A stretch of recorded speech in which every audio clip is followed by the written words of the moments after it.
Blogger in the house, how are you all doing? Hope you're having a great night. It was a great weekend for me. I was down at Newbury in the pissing rain. It was freezing. Do you know when you get soggy feet and you walk around with soaking wet feet all day long? I literally got home, took my socks off, jumped in a roasting hot shower and sat by the heater for an hour and a half. I was knackered and freezing. But it was worth it to see Altior do what he does best, demolish rivals. Kalashnikov for Amy Murphy. What a story. Did I bring a touch of the Irish luck down to Amy Murphy's yard? Not saying I did or didn't, but it was great to be down there bringing you all the exclusive. Hopefully some of you backed him at around 12 to 1 at the time. I was genuinely worried about the ground for Kalashnikov, but he just absolutely travelled through it like a dream, and I think he even caught Amy by surprise. I think the horse has improved, and he'll be the first horse we talk about in this new series, The Road to Cheltenham, identifying all the latest market movers, giving you the lowdown, and seeing how the markets are shaping up.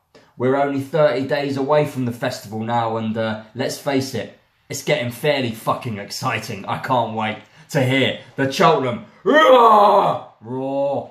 Anyway, it was great to be at Newbury. Altior was class, and St Calvados.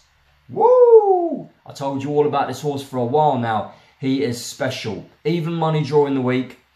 4 to 6, 13 to 8 on in the morning. Went off at 9 to 4 on. Remember, I advised the 3-point double. Altior and St Calvados. Altior at 13 to 8 on. And St Calvados at 7 to 4 on. It paid just over 6 to 4. By the time those two horses went off, that double paid 10 to 11 on, 1.91 versus 2.55. A big difference. Nothing wrong with smashing a good solid double on a Saturday. Anyway, let's kick off with this new YouTube feature I'll be doing. I'll be doing it every week. Make sure you subscribe down below. Let's kick off with the Supreme. It's the first race on the first day, the Tuesday at the Cheltenham Festival. At the moment, Get a Bird is your 9 to 4 favourite for none other than Willie Mullins, owned by Rich Rishi. You know, he hammered Meghli Khan last time over at Punchestown in the Moscow Flyer Novice Hurdle.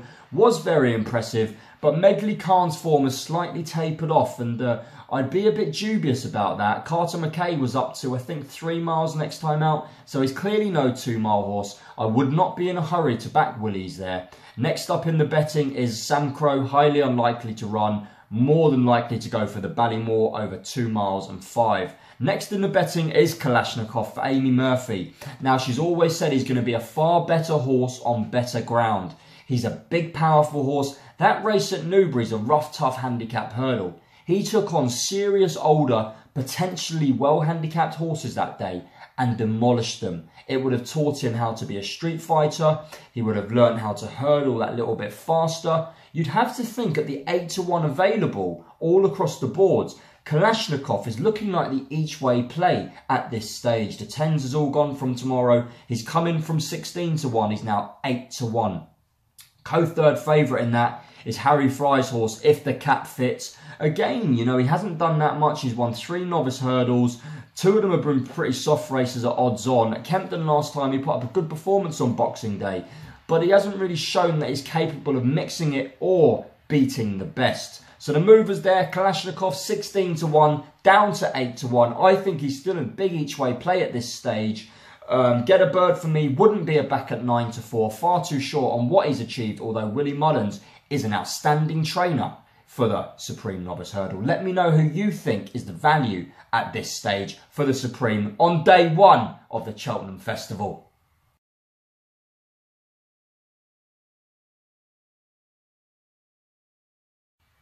Now, if you're asking me what my favourite day of the Cheltenham Festival is, it's all about Tuesday. It's busy, but it's not as busy and frantic as Gold Cup Day. And it's all about the Supreme, followed by the Arkle, followed by the Champion Hurdle. I think it's the outstanding day, in my opinion. And boy, oh boy, is the Arkle lining up to be the race of the meeting. Footpad, Petit Mouchoir, Sco Royale, St Calvados, Brain Power if he gets back in time. And then personally, in my opinion, Northfield Harvey, Invitation Only Motors, forget about them. Not in the class of these horses. It's all about the top 1, 2, 3, 5 in the betting. Footpad currently available at around 11 to 10. Petit Mouchoir Fighter 1. Sco Royal 8. St Calvados 8. Brain Power 16. So let's talk about Leopardstown. I had the pleasure of being over there.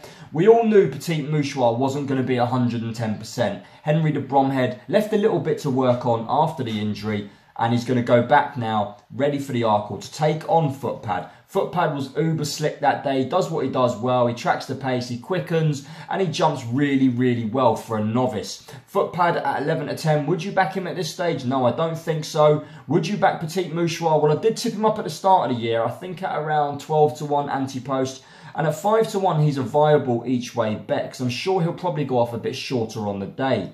I do think Footpad's the most likeliest winner, but I wouldn't be backing him anti-post at this stage. Sco Royal, will he run? Won't he run? Owned by the same owner in Isaac Munir and Simon Munir. I think I've messed that up. Footpad and Sco Royal. Sorry about that, lads. They're in the same colours. So it's unlikely Sco Royal will probably take on Footpad at this stage. But again, he's improving. Alan King's a wonderful trainer with these novices. St Calvados, Harry Whittington, the star horse in the yard, 17 hands tall, hosed up at Warwick. I told you all about him. Went off 9 to 4 on, was available at evens during the week, opened up 4 to 6 on the day, and battered his rivals silly. Done exactly what he said on the tin. And between me and you, I may have had a mega win single on him. Currently available still at around 7 to 1. Be slightly worried at this stage if the ground was riding faster than what he's used to. All his form's on soft and heavy. At this stage, I wouldn't advise backing him. The juice has gone. It's an interesting one. Value-wise, I think Petit Mouchoir, who's got proven form at Grade 1 level at 5 to 1, is a pretty dirty each-way bet. I think the most likeliest winner is Footpad. What do you think? Let me know down below. Sensational performance from Footpad. Wow, breathtaking. 8 to 13 on during the week. I absolutely lumped on. I know it's not your kind of price, boys and girls, but it went off 4 to 9, smashed the market.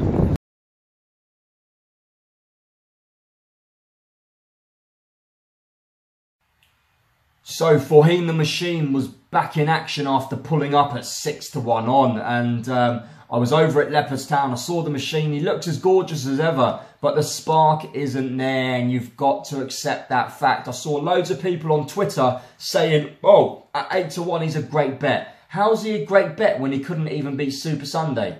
How? A 3-miler? Give it a rest, lads. The horse was 110% fit. He was ready for the race. Willie Mullins said after the race, the spark isn't there. He's drifted out to a top price of 8 to 1 at the moment. Bouvardere is 9 to 4 on. My Tent or Yours seems to have been around for a lifetime. What a game sound horse he is for Nicky Henderson. 12s, York Hill the Enigma 16s. Don't even get me started on him. Mellon 20s, another absolute joker. Min, well, he's not going to run. Wicklow Brave, haven't seen him, 25s. Apples Jade ain't going to run, 25s. Chittabello 33, not top class, but boy oh boy, to sneak a place in this, you ain't going to have to be top class. Mick Jazz 33s. The new one, the new one. Could it finally be his year? 33 to 1. God knows. Definitely the Soy 40 is a bitter disappointment at Leopardstown. But the only thing to say at this stage is there's no way you're going to back Bouvardere at 9 to 4 on, who had a schooling session in the Contenders Hurdle at Sandown. Been trained with kid gloves by Nicky Henderson. You know, he wants to win this race for JP. He had a magical horse in Isterbrack. For those of you that don't remember, Isterbrack's what got me into National Hunt Racing. He's a legend of the game. He would have hammered Forheen, hammered Hurricane Flight, and he would have picked Bouvardere up on his back and carried him around. But Bouvardere's 9 to 4 on. That's a no betting proposition. At this stage, the 12 to 1, My Tent or Yours, looks a bloody good call each way, because he loves good ground, good soft ground. He loves Cheltenham, and he normally always runs his race. And one thing you can be guaranteed about is Nicky will have him trained to the day. I couldn't touch York Hill with free money, let alone my own money. The horse is an absolute nightmare at this stage, and he's gone at the game mentally. Mellon, 20 to 1. He had every chance last time, flopped. Min won't run. It's an interesting race, the Champion Hurdle, but the only news to report is Bouvardere shortened and Forheen has gone for a long walk in the market. If you're backing Forheen, I think you need your head tested. Let me know down below what you think.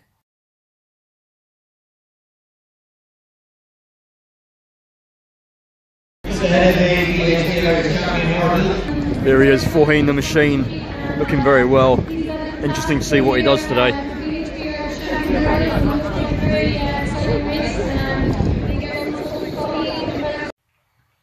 The The big 4 mile chase on the Tuesday. Today we saw Elegant Escape for Colin Tizard romp to victory at Exeter. I thought he'd win. I thought he'd win pretty easy, to be honest with you. Main rival of David Pipes was merely a handicapper, whereas Elegant Escape was dropping down from Grade 1 company into a graduation chase. He's shortened up from 20 to 1 down to 12 to 1. Presenting Percy's 8 to 1 fav, but he's likely to go for the RSA.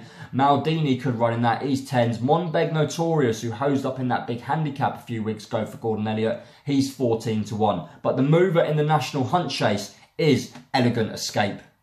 The most gorgeous horse in training, without any shadow of a doubt, is Sam Crow, the aeroplane, the rocket, the beast. I saw him strutting his stuff around the parade ring at Leopardstown. He eyeballed me and he said, "Blogger, I'm a fucking superstar." He looked absolutely beautiful and he destroyed his rivals on the bridle. We're looking at potentially a genuine superstar. Hopefully he stays fit. Hopefully he doesn't get injured, because we all know with these National Hunt horses, anything can happen. But he's shortened up now to a top price, even money for the Ballymore on the Wednesday, and it's pretty hard to see anything beating him. I wouldn't be backing anything each way myself. I'd just be banking on Sam Crow. What price will he go off for on the day? Well, Bet365 are 4 to 6. Some firms are even, some are 8 to 11. God knows at this stage. On the blind side, he's 6 to 1 second fav. Next destination 8. And Duc des Genevas, who got a battering off of Sam Crow, is 14s. It's very hard to see Sam Crow being beat in the Ballymore.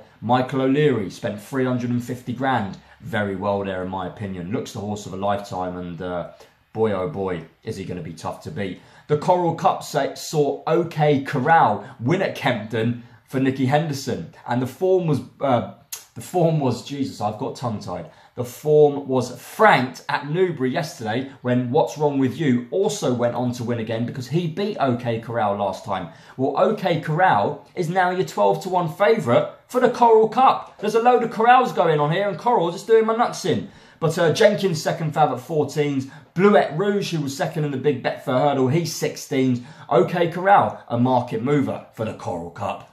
The RSA Chase for Novices. It's always a very hard race to win. You've got to be big, strong, tough. And I remember the great Denman, the tank, ploughing through his rivals. Harry Finley's money, millions all over the horse, carrying victory to home. The tank, and we do miss the tank, believe me. That was a great time for National Hunt Racing. Cato Star, Long Run, Denman. What superstars we were privileged to see then. Presenting Percy, your 7 to 2 fab. Had a nice schooling session in that Grade 2 hurdle the other day. Couldn't believe he was available to back up 5 to 2. Monolith for Henry de Bromhead, who won the 2 mile 5 chase at Leopardstown. Henry's a very, very good trainer at priming horses, in my opinion. He's second fav at 4 to 1. And he is the horse that I'd backed anti-post each way. And at this stage, I think he's the most likeliest winner. Yanni Yanworth, the Enigma, 10 to 1. Will he run? Won't he run? I'm getting pretty sick and tired of all these horses going back over fences, back over hurdles. Starting to annoy me, but it is what it is. Invitation Only's available at 12s. He was behind Monolith that day, had no excuses. But the mover for the RSA Chase is Monolith 7s into 4 to 1. He's back.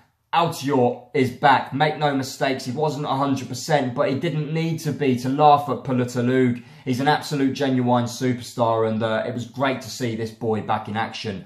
Even money to win the champion chase on the Wednesday. Min 100 to 30. Duvan 10 to 1, and then Pulatalug 10 to 1. I'm not even going to talk about the others, because the winner will come from those 3. Altior is going to take all the beating, confirming his health. Nicky Henderson reports that he turned back out today and he's in 100% A1 form. It's going to be a great race, that. It's pretty much looking like Altior versus Min. Will Duvan line up? I don't know. Min was very impressive over at Leopardstown, but obviously, you know, York Hill, who drifted like a barge in the betting. Min was battered in the betting. He was impressive. But what did he have to beat that day? And who's a better horse? Well, I think Altior proved who the better horse is in the Supreme a few years ago. Altior, in my opinion, is one of the bankers of the meeting. Still available at even money. Would I back him at this price now? Absolutely not. Hopefully, he'll still be that price on the day, though. The final race on the Leopardstown Dublin Racing card was the Bumper, and Blackbow won it for Willie Mullins. she's now, or he's now your favourite at 7 to 1. And I asked Willie on camera there, Willie, will you give us a horse to follow for all the viewers at home? And he said to me, holographic. He's 7 to 1 co-favourite. So Willie's got the first 2 in the champion bumper there. Looks a hell of a race. Always very, very tricky, as I'm sure you can imagine. But that was Willie's one to follow there. We're going to see Top Notch run this week at Ascot. That will shake up the RSA betting a little bit, I'm sure. Now the Stayers Hurdle, obviously Super Sunday beat Forheen. He's now your 7 to 2 favourite for the Stayers Hurdle. Guaranteed to stay. Loves good ground. A great trainer in Jessica Harrington. He's a big mover for the Stayers Hurdle. In from 7 to 1. Sam Spinner second fab at 9 to 2. Apples Jade and Penhill 10s. Lammy Surge and Yanworth. 2 dodge pots there. 2 bloody dodge pots there. 12 to 1 apiece. But Super Sunday at this stage is going to go very close, isn't he? Be interesting to see if Michael O'Leary chucks Apples Jade in there. Getting that handy £7. She's already beaten Super Sunday. She'd be a massive each-way player at 10 to 1 if she were to line up. What else can we talk about? The Mares Novice Hurdle. This is shaping up to be one of the bankers of the meeting. Lorena for Willie Mullins. Very impressive last time out. I was told to back this. I had a very good tasty bet on her. Just trying to pull up the card here. Nope, I can't find it. But she's now top price 5 to 4. Maria's Benefit apparently had a bit of a training setback. Salsaretta, who we haven't seen, is 10 to 1. Apple Shakira's 10 to 1. She's going to go for the Triumph. There doesn't seem to be any opposition here to Lorena. 5 to 4. I could see her starting odds on Thursday in the Mares Hurdle. How many winners is Willie Mullins going to have at Cheltenham this year? I bet you one thing. Ruby is praying he gets back in time and doesn't get injured before the big kickoff. Lorena at 11 to 10, 5 to 4 is going to take some stopping. The Denman Chase saw Native River make his comeback after a little injury, and he was fairly impressive, albeit Paul Nicholls reported Sapphire Daru was going to need the run. He was pretty much out the back, never really in the race, and, you know, was uncompetitive. In the end, he beat a non-stayer in Cloudy Dream. Looking back, that 11 to 10 on Native River, oh, I should have tore into it. Jesus Christ. Do you know when you look back and you see a bet and you're like, what the hell? Native River had won his last 4 runs or 3 runs at Newbury. He loves the track, and he's a horse who likes to bully others from the front. Anyway, he's now into 13 to 2 behind Might Bite, who's your Gold Cup favourite at 7 to 2. Might Bite is not going to be seen again before Cheltenham. The 13 to 2 about Native River is quite appealing each way, because I do think he'll start shorter on the day. And then the Gold Cup champion, the champ of last year, Sizing John, available at 7s, needs to come back from that disappointing display last time. Kilutta Vic, poor old Kilutta Vic for Willie Mullins, fell in the Irish Gold Cup, had the race at his mercy. And when I interviewed Willie, I said to Willie, what was your highlight of the 7 winners? And he didn't say there was a highlight. Straight away, the words that came out of Willie's mouth were, Blogsy, the low light was Kilutta Vic falling at the last. He was gutted, and you could see it, you know. He trained the horse to perfection, come back from injury, schooled him over hurdles to come back and win that race, and then to fall at the last, he was gutted. But the money is all for Native River, shortened up from 10 to 1 into 13 to 2. Kilutta Vic's are shortened up from 16s into 10s. Might Bite available at 7 to 2. That's turning into a cracking Gold Cup, one I'm looking forward to very much. This has been the first part of the Racing Bloggers Road to Cheltenham. Join me same time next week. Let me know who your Cheltenham value bet is at the moment down below, and let's see if we can continue this hot running streak.